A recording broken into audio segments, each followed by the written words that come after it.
আসসালামু আলাইকুম। শাহিদা ব্লগস থেকে আমি শাহিদা বলছি। আমাদের উঠানের উপরে অনেক পানি হয়েছে, আপনারা দেখতে পাচ্ছেন উঠানের উপরে অনেক পানি।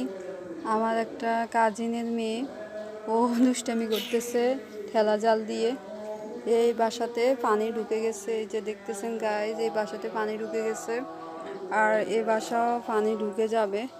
এখন আমাদের আল্লাহকে ডাকা ছাড়ার কোনো পথ নেই। আল্লাহ যদি আমাদেরকে রক্ষা করে, যদি রোদ দেয়, তাহলে আমরা একটু বাঁচতে পারবো, না হলে আমাদের অবস্থা খুবই খারাপ। আমাদের গ্রামে অনেক বাড়ি ডুবে গেছে, তারা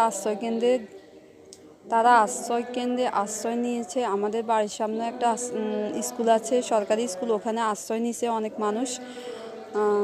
সো সবাই দোয়া করবেন আমাদের জন্য, আমরা নোয়াখালীর মানুষ ভালো নাই। আল্লাহ হাফেজ।